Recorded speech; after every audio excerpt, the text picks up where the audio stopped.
Seguimos en el canal BNew Logistics desde la antigua fábrica Estrella Damm. Vamos avanzando en esta tarde de jueves y hablaremos del Supply Chain of the Future, o lo que es lo mismo, las cadenas de suministro. Unas cadenas que se van tejiendo hasta llegar al consumidor, al cliente final. Por lo tanto, rompemos con el paradigma que teníamos desde hace pocos años, que la cadena terminaba en el proveedor y después se planificaba posteriormente. Por lo tanto, ¿qué implica un supply chain? Pues la planificación, la ejecución y el control de todas estas actividades relacionadas. Es un panel que lo haremos en inglés. Aprovecho antes para saludar a los ponentes que sí que tengo aquí presencialmente, Charles Kirby y Santi Milà. Buenas tardes a los dos, muchas gracias. Y también por contar nuevamente con el Port de Barcelona, que es uno de nuestros sponsors de este BNew Logistics. Y de modo virtual ya saludo a el moderador, en este caso a Monder Camfir. For all of this, we will talk and analyze this session with Monder Camfir de la Tunisia African Business Council. Camfir is a seasoned professional, good morning, with a strong background in business consulting, governance, transformation, strategy and investment advisory for both private and public sectors. Okay, Monder, are you ready? Yes, and good afternoon to everyone. Thank you for the invite, and I'm very happy to moderate this panel discussion. Okay, nice to meet you. Come on. Okay, so very briefly, I would like to come back to the concept of supply chain of the future. It contains a lot of paradigm, as you mentioned earlier. And we want to learn from the prominent speakers here around. We have two in person, and we are supposed to have two online. But I see Mr. Gurander Singh Dugal, who is managing owner at Simplex Management Consultants, LCC. So welcome, Gurinder. Hello. And I also see Mr. Charles Kirby, Director of Supply Chain and Sustainability at UBSX. Hello, Charles. Good afternoon. Good afternoon, and Santiago Garcia Mila, Deputy Managing Director in charge of Innovation and Business Strategy at the Port of Barcelona. Hello, Santiago. Good afternoon, everybody. Hello. Okay, so let's start by first question regarding our panel. Considering the pandemic contingencies, how have the non-conventional risks been integrated in the supply chain management? And I would like to start by someone who is in the industry. Charles, can you give us some insights about this question? Sure. I think we are living a very interesting moment about risk in the supply chain. I tend to think about it as a super bullwhip effect that we are living now because of the COVID situation and because the very strong shift in demand. We have seen a very sharp fall in 2020 and then the rise in demand that we are seeing now, which is translating into variability and a scarcity of materials. We have seen that in many of the supply chains, and also variability in prices that affect at the end the availability of the materials. And these days, everybody is speaking about energy. The way we took this risk, specifically to BFUTURE, we are, as you said, we are a manufacturing company with facilities in Asia, in the States, in Europe. And what we did is this basically put to the test the strategies that we had already deployed in terms of category management. For every category of materials, of course, there is the typical tools that every procurement director works, like the Kralik matrix and things like that, where you evaluate the risk of the material, the bottlenecks, the value, and so on, and then you define your strategies. Luckily, this helped us manage well the lots of these variabilities, but it's true that every day we discover new materials that maybe initially we identified as not non-critical, and suddenly this bullwhip effect is making us struggle to get the material. without even speaking about price, just getting the right material. I think what companies are doing, and the companies that are doing it successfully, is it's an integration of different tools. It's better planning, better collaboration with your suppliers and with your clients to better anticipate their movements. We are talking also about better visibility of what is happening in the supply chain, and not least also risk hedging tools, financial hedging tools, where there is no other alternative, where we try to hedge our variability of raw materials or energy, setting up long-term contracts and hedging against these contracts. Okay, so what I understood from what you said, that you are dealing with more complexity. And from there, maybe I ask Gurinder to give us some insights about how to counter the risks in this case. I think I think some of the points have been mentioned by Charles are common to almost all the companies and working in the procurement and supply chain area. But looking at the non-conventional risk, almost every company has been very, very badly hit in the last 1.5 years of their, especially in the supply chain part. Perdona, ¿tú nos oyes bien? Some of the risks, some of the steps which companies are taking to counter this risk are, in my view, is onshoring. Lot of companies which were sourcing from, say, from China or Europe or across continents, they are now trying to find local suppliers, domestic suppliers, even if they are more expensive, because it helps them first with the surety of supply and being able to maintain the production levels. Yo no los oigo para nada. What we are also seeing is that companies are building up their inventory levels to make sure that they have continuity of supply. They are undertaking, as Charles also mentioned, financial risk management programs such as hedging, which is very critical. Almost everyone is doing those these days. It's back in fashion right now. Some of the companies are also going forward buying to maintain the prices and to maintain the surety of supply for their materials. Many of them are also looking for alternative raw materials. I think it's after a very long time there has been a lot of pressure on R&D to especially go and look and approve the alternative raw materials. Another step is basically talking to the customers and reformulating the products which have with alternatives which have got lesser degree of risk associated with it. And I believe one of the other actions that some of the companies are doing and can do is to deep dive into the value stream of the key raw materials to see where are the risks, how big is the risk, and how proactively can they deal with those risks instead of waiting and allowing the risk to come and hit them. So I think these are some of the things which companies are doing, and they have to do it now in order to be able to survive and make money. Sure. So what I understood is that the impact on the cost or logistics cost will be definitely high. What is the position of an infrastructure like the port of Barcelona? How do you contribute to manage these contingencies risk, Santiago? Okay, let me introduce a bit also that it's not only the COVID pandemic disruptions, that we had also several disruptions before, during the pandemic, and later on. So the first thought that I would like to say is that the resilience of the supply chain has been quite high.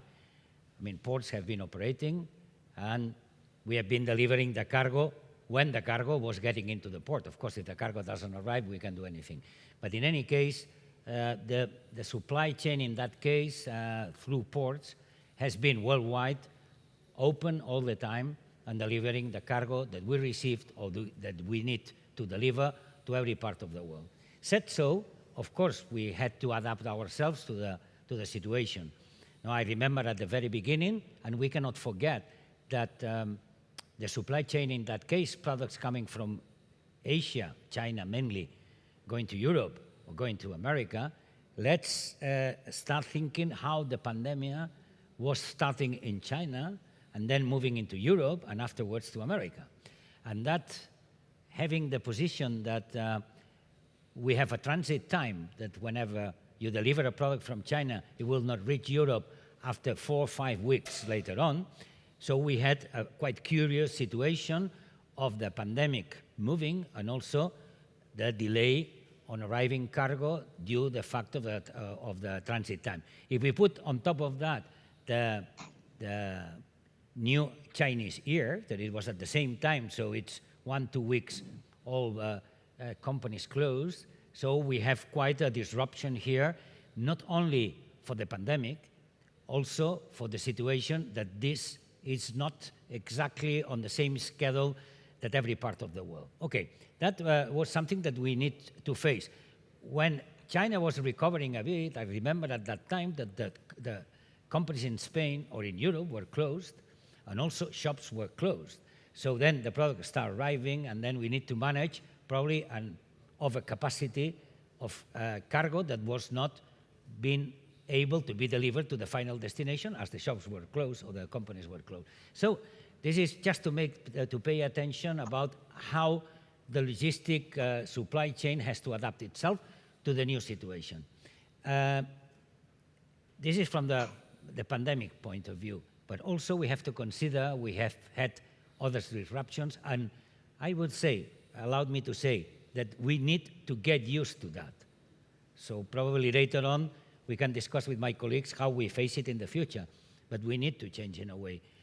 We have other type of disruptions, maybe a new pandemic, let's hope not, but in any case, we had the Suez Canal blockage. That's probably the giants of vessels and situations like that. Okay. Also, we have climate change, big disasters, so we can see every day. We have cyber attacks. We had also the e-commerce moving in a very fast way. So all this, it's putting us in a new scenario that it makes us think about how we have to manage that. So I've been saying a little bit how we have been managed till now, that I think we have react on that. React because it's an urgent need that you need to react. But at the end, we need to face that we cannot work like that. No, we will talk maybe later on about all other distractions like we have now, a lack of empty containers, difficulty of establishing the ship calls to every port, the freights rising up the prices and so on. So we have to readapt ourselves to this new situation. Excellent answer, perfect. And how much investment did you intend to engage in the coming period to adapt to this new paradigm of fast-moving supply chains and maybe short cycles and variability in the supply chain?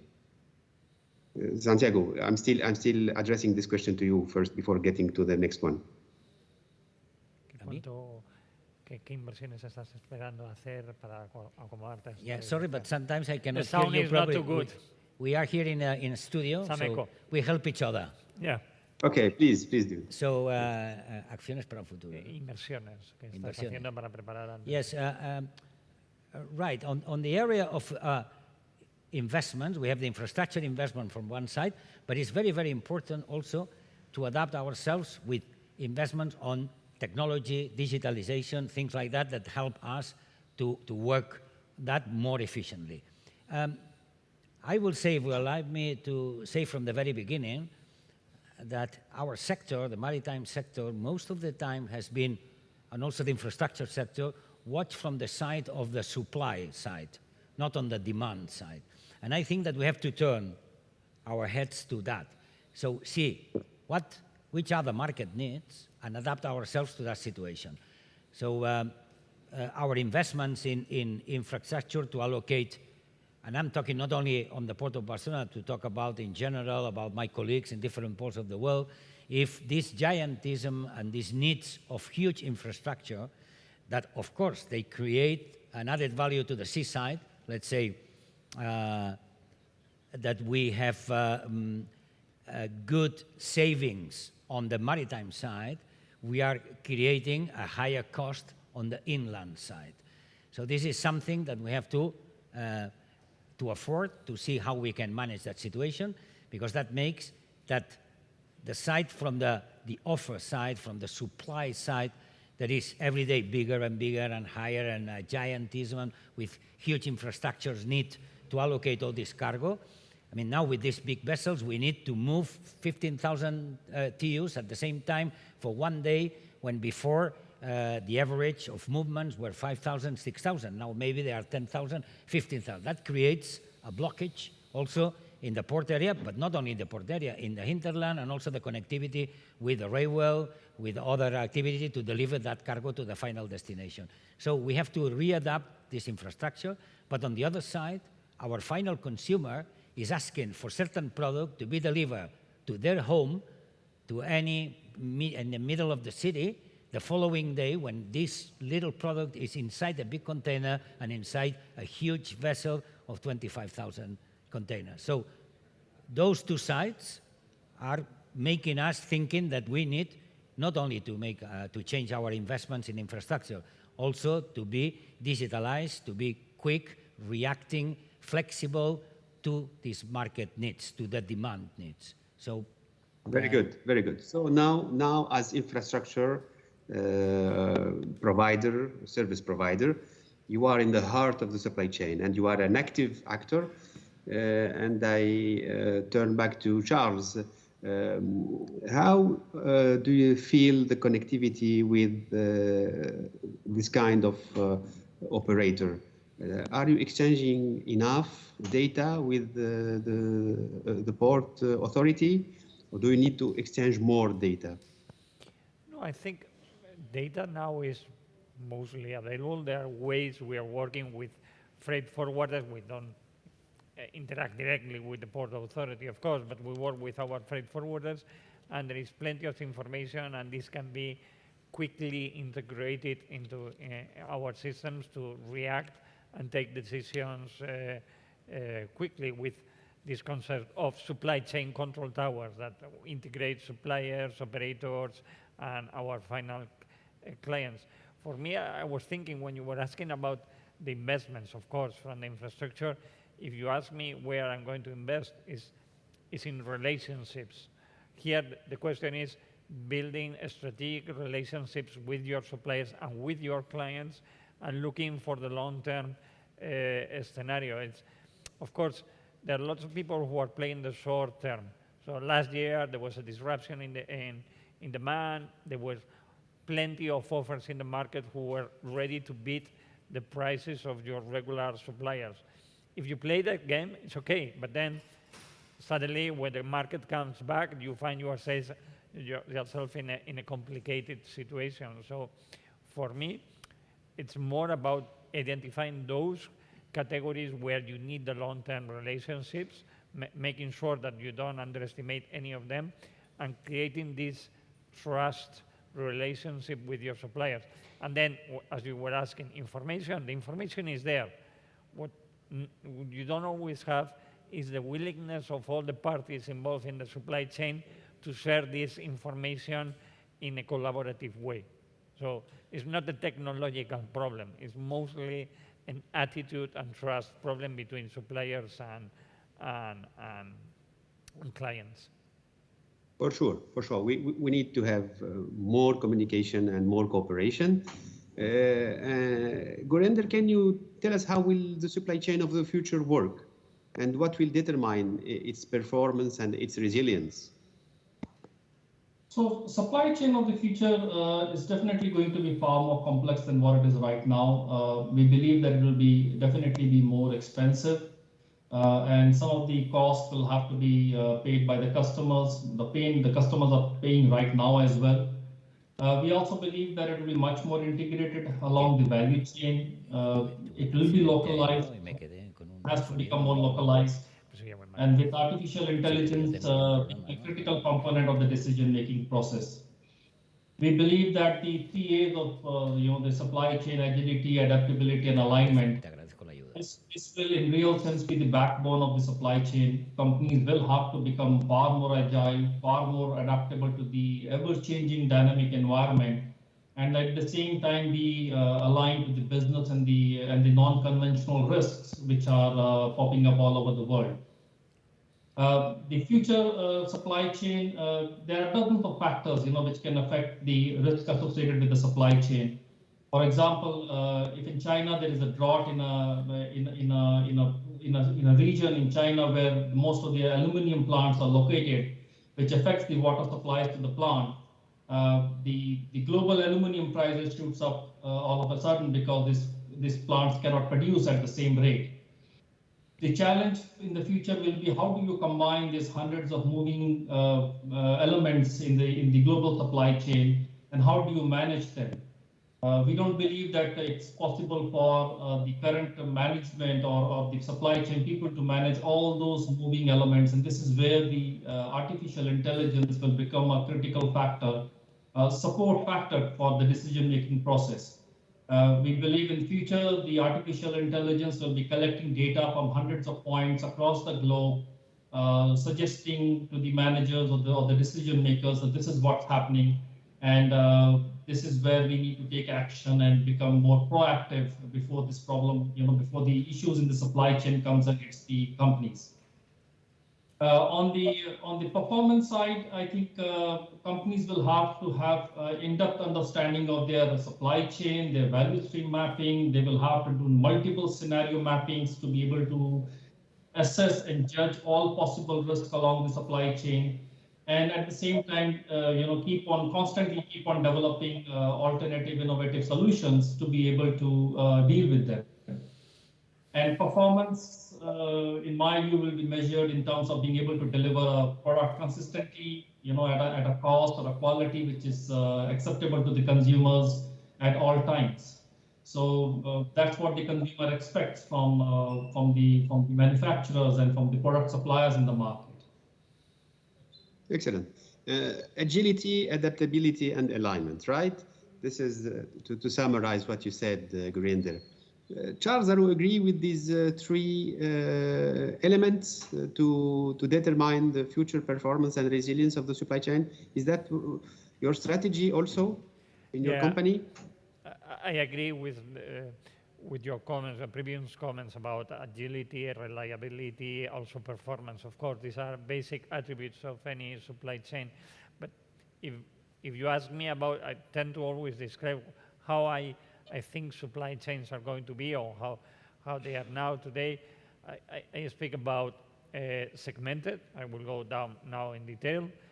Integrated and collaborative, digital, and sustainable. I mean, the first one, segmented, I think I explained before. There is no one solution for everything. So we need to be segmented. That's not new. That's been always like this in all the supply chains. But we have to remember that we have to keep on doing that, a tailored solution for specific needs. When we talk about integration and collaboration, I also mentioned before, it's essential that we collaborate, just not only on the operational side. Most of us, we are already exchanging information. We know where the container is, when it's going to arrive, if it left the supplier or so. But we have to also collaborate on the planning side. And we have to look into the future, because execution tells me the past, today or the past. What we need to know is what is going to happen in the future. And for that, it has to be collaborative. I say it has to be digital, because only with digital solutions we can create this environment of collaboration that is online, that is visible, that it has the security in the information with technologies like blockchain or all the other things that are now in the market. So it has to be digital to be fast and accurate and reliable in the way it manages the information, not just the goods that we're moving through the supply chain, but also the information. And I see the last, but probably should be the first one. I think that the big change is our supply chains have to be sustainable. We have to work constantly to incorporate ESG principles in the way we take decisions in the supply chain. We are doing it today, but I think it's going to move much faster in the next couple of years. The last 2 years was incredible, the change, and it's going to start to condition more and more the way we take the decisions.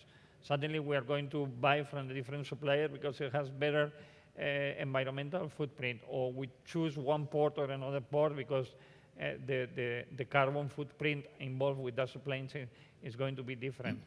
If we are all to comply with the commitments, with the 1.5-degree scenario agreed on Paris, we need to make radical changes in our supply chain. Every supply chain is different. Ours, 2/3 of our emissions are created by our suppliers, what is called scope 3 upstream. So either we work in the supply chain with those suppliers trying to reduce those emissions, or we are not going to reach the targets that we have imposed ourselves. We just fixed a few months ago. We not talking about 2050, talking about this decade. We are saying we need to be 60% down in emissions by 2030 in our internal emissions and 30% in our supply chain. If we don't translate that into the way we manage the supply chain, we are not going to reach the target. That's clear. Nice. Let's come back to the Port Authority, or to the Port of Barcelona in particular, as an actor of the supply chain. How do you contribute to improve the performance of the global supply chain from your side, Santiago? Okay. Well, I cannot be more agreeing with my colleagues as well, so not trying to repeat again the same things, but of course, digitalization, technology, artificial intelligence, transparency, reliability, flexibility, all that has to be incorporated on that as a must. And of course, all this under the umbrella of sustainability. That's a thing that we have to have it in our hands, so we cannot just think in another way. So, said so, on the other side, we have to look what things are moving, reacting to the disruptions that we have had for the last couple of months or the last couple of years. So we have to understand that probably, I'm talking about now consumer products, for instance. You've been talking about industrial products that of course we need, it's another question, but in any case, the consumer products that now we have a huge, let's say, tsunami in a way, no, in all that. Are the companies that they are, for instance, companies that everybody has in our minds, no, that they are on the fashion products or on the even sport wear, that they are. Just one day, one of the customers told me, Santiago, Black Friday, it's Friday, it's not Tuesday, it's not Monday, no? Christmas is on the 25th of December. So, I mean, all that means that this kind of reception have made, or even St. Valentine's Day, or whatever you want to mean, no? So if you are late, if one day late, you are losing the sales of a month, or maybe for a week, no? If you are not ready there on the weekend. So there is a big push on the supply chain to have all that solved. So one of the first reactions of these companies maybe could be reallocate part of the production. So it's far away. I mean, I'm not talking about sensible products that we could talk about. Probably you know much better than we see now what happens with the chips and masks on the days that everybody was watching on that, right? So this is another debate. But of course, countries are looking themselves and say, okay, these strategic products, we have to have it as possible at home, and if not that far away, maybe. No, I put a question mark, but it's something that we have to discuss. Also, they're reallocating. We see some of the biggest Spanish companies, they are on the fashion area that probably are kind of reallocating some of the production closer. Let's say Turkey, let's say in the Mediterranean area. I'm talking about the Mediterranean. Turkey, Tunisia, Morocco, even at home itself. Then, said so, watching from the perspective of a port, that will mean that we are going to change part of the deep sea for shore sea. So we need to readapt our allocation of infrastructure to allocate vessels in another way, because shore sea is going to be increasing and deep sea will be decreasing. I'm saying that there is a question mark. We are talking about the future. Nobody knows about the reaction. But just what I see, what they talk to you and see the possibility. Of course, if freights are increasing like they are, And now you know that you are paying for a container coming from Asia to Europe or from Asia to America. You are paying 4, 5, 6, 7 times more than we paid a couple of months ago. That means that some other companies also are using, for instance, the air freight to substitute certain type of cargo, especially those cargo that they are the low volume, they are not very heavy, they are high value, and they are not high value, not heavy, and a small volume. That is this type of products. I mean, a tie, a shirt, things like that can be, of course, in a container. You have hundreds of thousands of products, different products that you can be delivered. Also for the automotive industry, we have seen how they are lacking of certain type of products that maybe sometimes you are collecting that back by plane. So we need not only, not to repeat what my colleague said, that of course, cooperative, collaboration, digitalization, things like that, we have to do it. We have to find out how to manage the whole thing end to end in a transparent way, but we need to see how we can provide to our final customers with the flexibility enough to adapt ourselves to the consumer requirements. And that means that every day, more and more, we have particular days that our products have to be on place, be delivered by e-commerce, nevertheless, or be delivered in a shop. And then, on top of that, and many of those, and you know perfectly well, most of you, that some of those items that have been bought by e-commerce, some people is buying 4 jackets, tasting all of them, 2 colors with 2 sides, and then deliver back 3. So we need to start thinking about the reversed logistics, how we send this back to the companies that they are producing those cargo. So I think I open here a new debate as well, that the reaction of our final clients, customers, that they need to readapt themselves because they need to sell in a particular day, the particular product, following the requirements of the consumer. How can we, and of course digitalization, it will help. Flexibility, transparency, we need to manage that. Right, thank you. We used to say that data could replace the inventory. Are these still true, Gurinder, from your perspective? Data is definitely very, very critical right now. Visibility, data, that's why, you know, in one of the earlier responses, I said the data integration is very critical. We need to know what's happening in the market, how fast goods are selling, at what place and how much is it selling. So data is still very, very critical, no doubt about it. The issue of inventory is, where do you place your inventory? Are you still sourcing it from across the globe, or are you trying to now centralize it and localize it and store it closer to the selling points? So data is still critical, but inventory realignment and the whole supply chain realignment is also very, very important, and it needs to be done on a very, very fast basis. Okay, and how can you value this data, Charles? Because we have probably to integrate more technology and to invest more. I'm not sure that customers will accept to pay more for a better service, or for the same service at least. So what is your perception of the market expectations?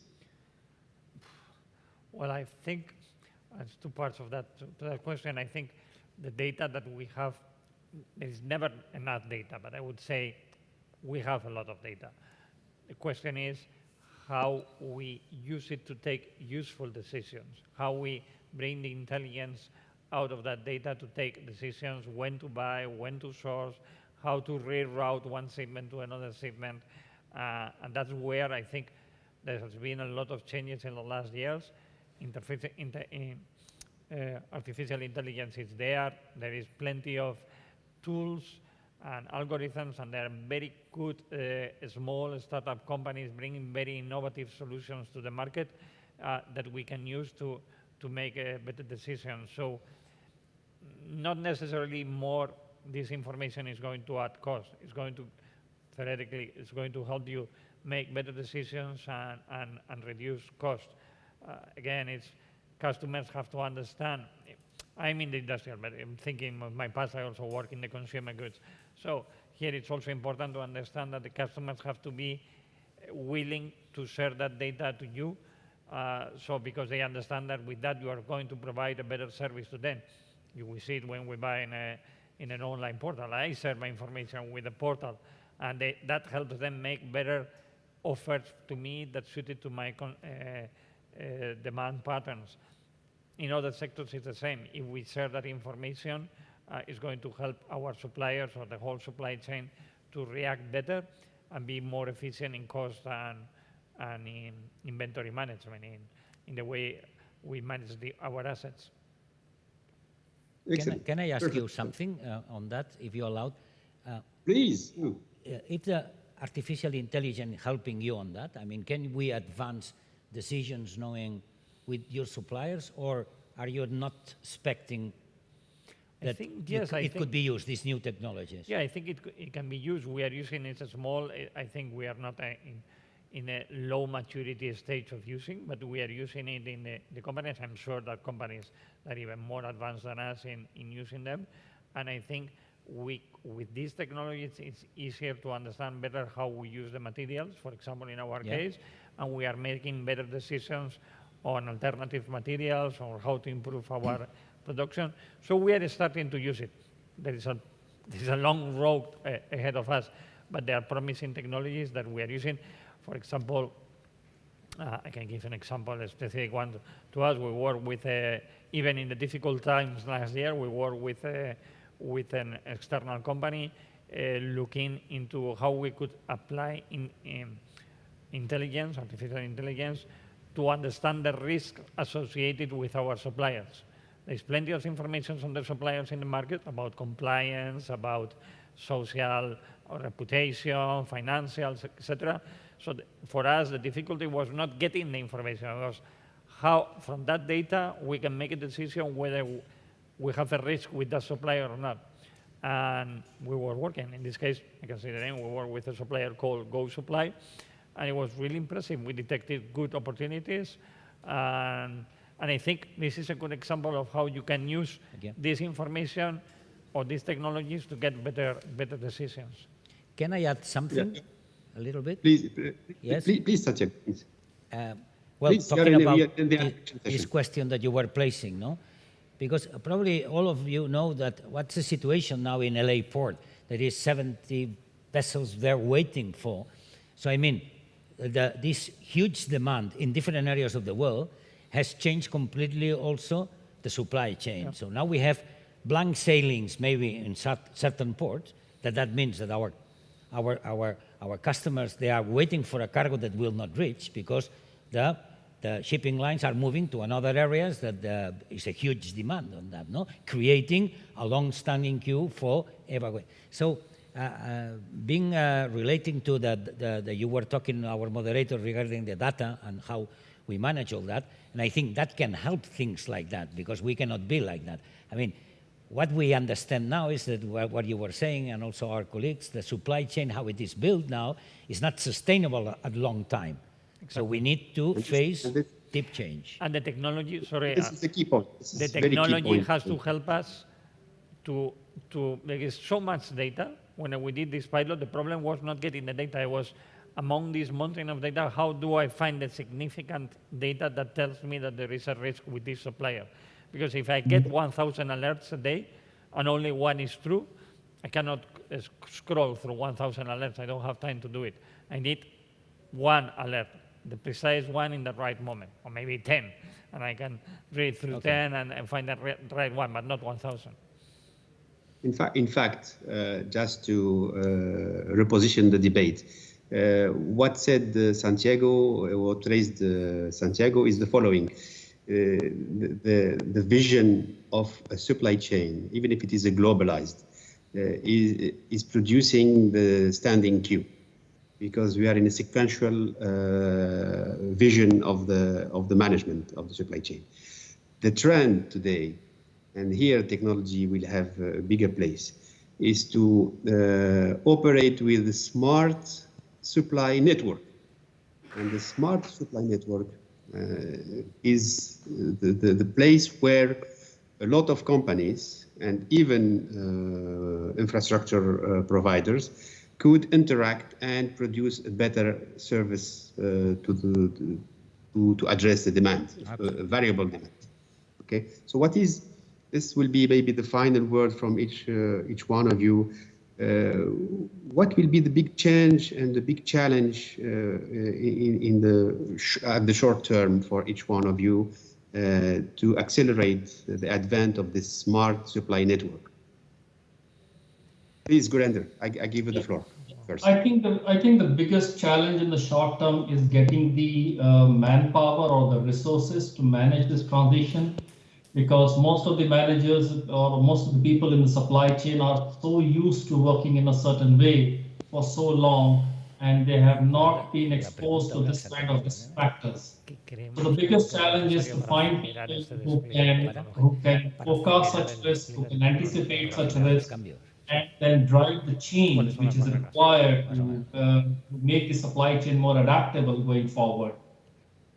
That's the first big element. The second big element, I would say, is the resources, the financial resources required to make a transition, to make a shift from the current standards to the new standards and the new format of doing it, and also incorporating sustainability in it.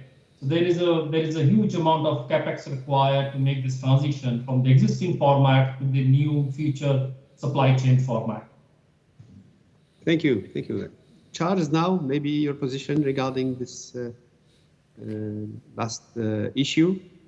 Yeah, I think I would say the technology is there.